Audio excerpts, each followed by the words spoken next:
बहुत पुरानी बात है। सत्यपुर नामक राज्य में राजा मणि सिंह राज्य करता था। उसका मधुसूदन नाम का एक मंत्री था। वो भी राजा की ही तरह था। राजा की ही तरह गुणी, निडर और सत्यवादी। एक बार मंत्री ने अपनी पत्नी के साथ तीर्थ यात्रा पर जाने का विचार किया। वो अपनी पत्नी के साथ तीर्थ यात्रा पर निकल पड़ा। मधुसूदन घूमता फिरता समुद्र तट पर जा पहुंचा और वहीं ठहर गया। एक दिन जब वो समुद्र के किनारे अपनी पत्नी के साथ बैठा था, समुद्र की लहरों का आनंद लेते हुए कब रात गहरा गई उन्हें आभास भी नहीं हुआ।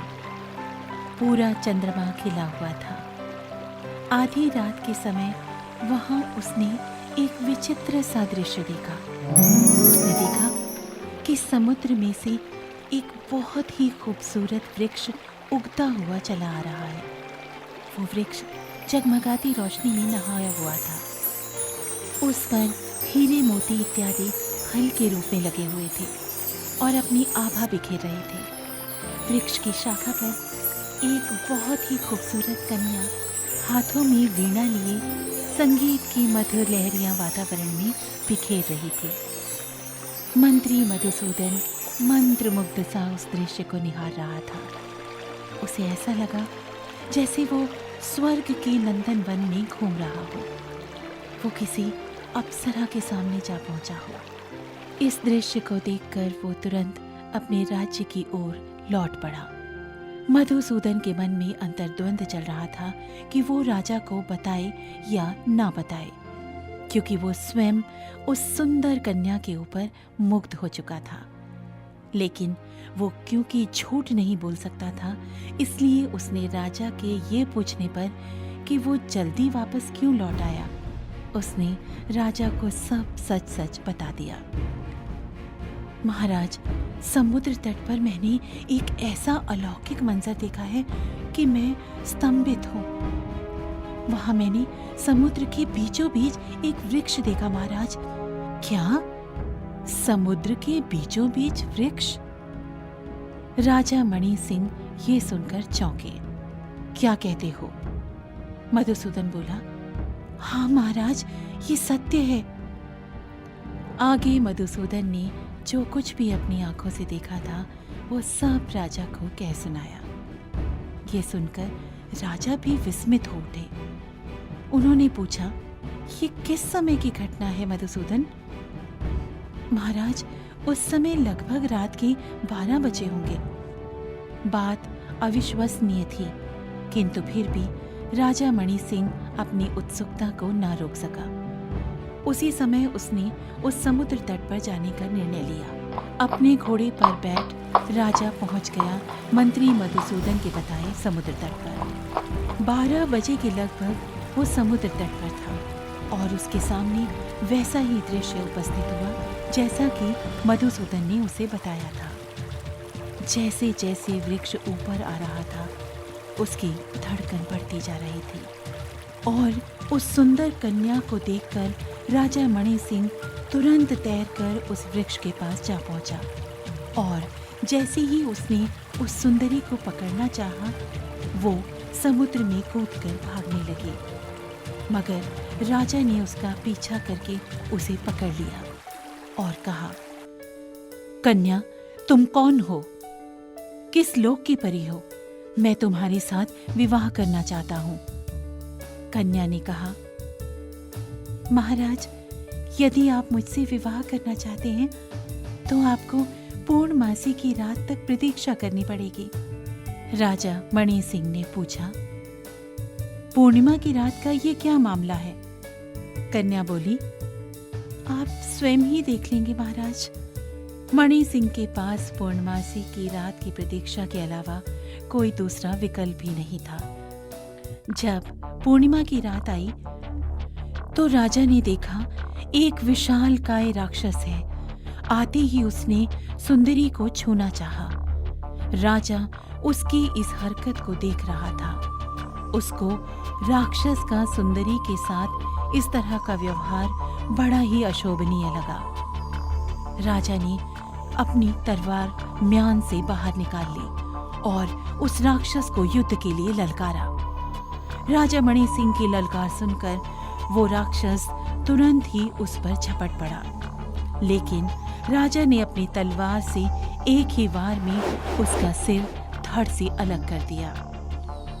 हिरणी की तरह भयभीत कन्या दौड़कर राजा के पास आ गई और मारे खुशी से उसकी आंखों से आंसू बहने लगे।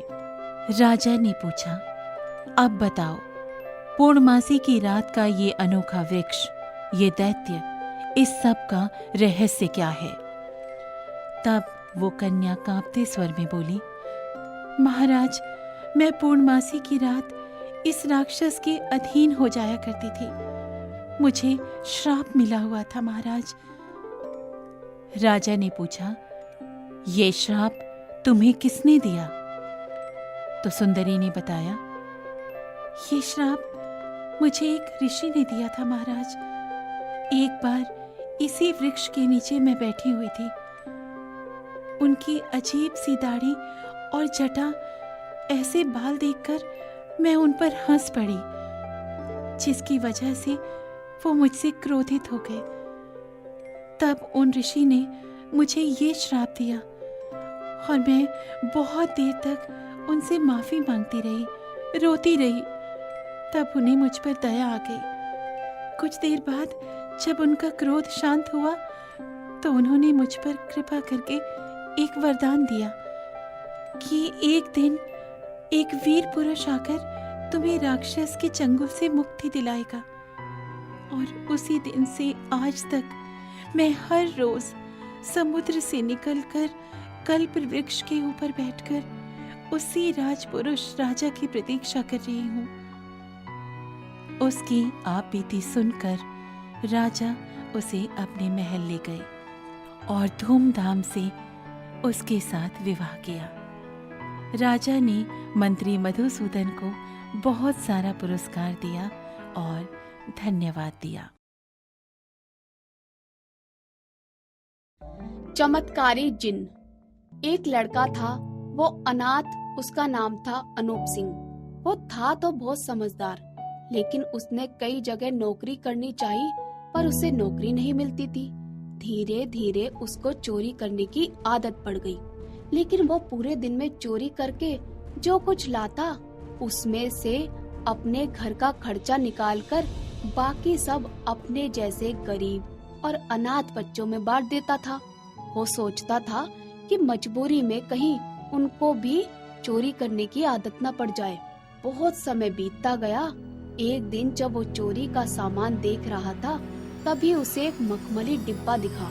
जब उसने उसको खोला तो उसमें एक छोटी शीशी मिली और उसकी उत्सुकता बढ़ गई। ये डिब्बा उसे किसी जादूगर के घर से चोरी किए हुए सामान में से मिला था, इसीलिए वो और भी उत्सुक था। वो सोचने लगा, इसमें क्या है, खोल कर देखता हूँ। जैसे ही उसने नन्ही सी शीशी का कार्प खोला, पहले तो नीले रंग का धुआं निकलता, फिर थोड़ी रोशनी हुई और वहाँ एक नन्हा सा अंगूठे के बराबर एक बोना प्रकट हुआ। अनूप उसको देखकर चौंक गया, फिर उसको अपनी हथेली पर उठा लिया। पर ये क्या करता, वो नन्हा बोना हथेली पर से कूद गया और एक आम आदमी बन गया।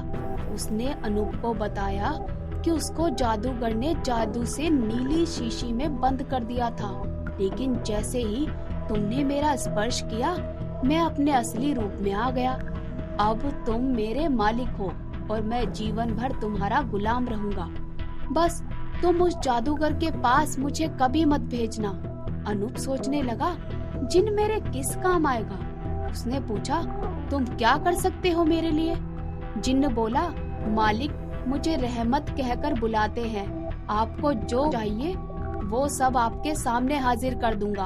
अनूप उसे देखता रहा, फिर सोचने लगा, अभी तो मैं बहुत भूखा हूँ, कुछ खाना चाहिए। और देखते ही देखते बहुत तरह तरह के व्यंजन सज गए और लड़के ने खूब छक कर खाना खाया। रहमत बोला, मालिक अब दूसरा आदेश दे। अनूप बोला, बचा हुआ सारा भोजन अनाथ बच्चों में बंटवा दो। ऐसा ही होगा मालिक, कहकर रहमत चला गया। थोड़ी देर में वो फिर हाजिर हो गया और बोला, मालिक, दूसरा हुक्म चाहिए। अब तो अनूप सिंह सोचने लगा कि मैं क्या करूं। तभी उसने कहा, अच्छा चलो, मुझे पूरा शहर घुमा दो। जिन्न बोला, जो हुक्म मालिक, आप आइए, मेरी पीठ पर बैठ जाइए।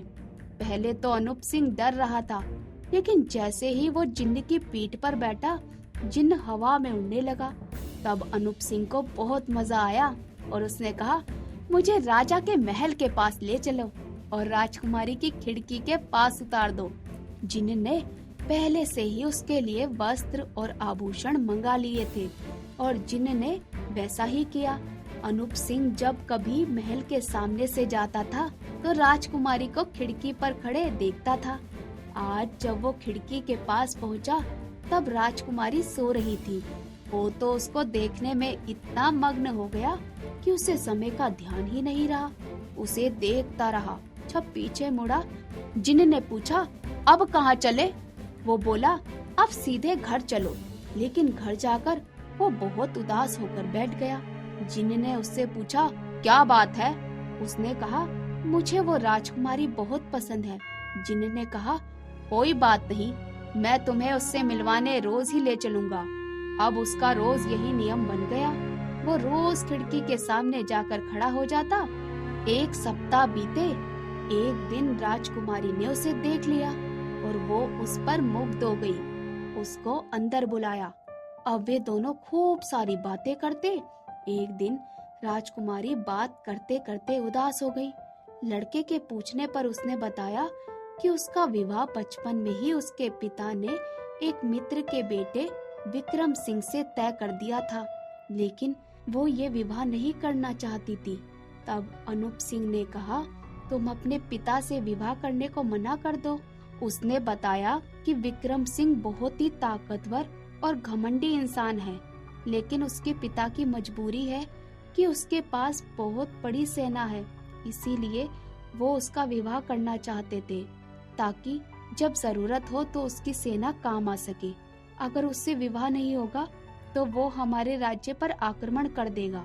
ये सुनकर अनूप सिंह उदास हो गया। उसने घर आकर सारी बातें जिन्न को बताई। जिन्न ने अनूप सिंह को आश्वासन दिया कि तुम चिंता मत करो, एक बार मुझे उससे मिलवा दो। अनूप सिंह ने जब ये बात राजकुमारी को बताई तो एक दिन उसने राजकुमार विक्रम सिंह को दावत पर बुलाया, जिससे उसका विवाह तय हुआ था, और साथ में अनूप सिंह को भी बुलाया।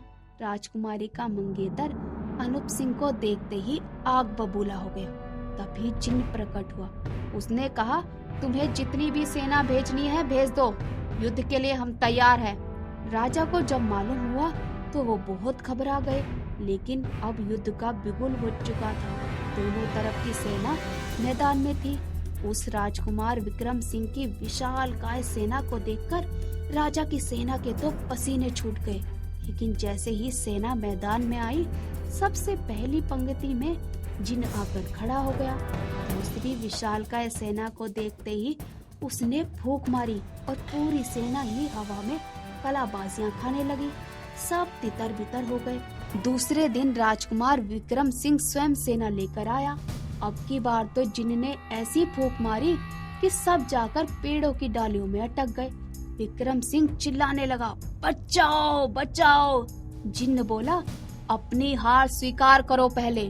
विक्रम सिंह उसके पैरों पर गिर पड़ा और उसने राजा से तथा राजकुमारी से भी माफी मांगी और ये भी वचन दिया कि आगे से वो कभी ऐसा हिमाकत नहीं करेगा।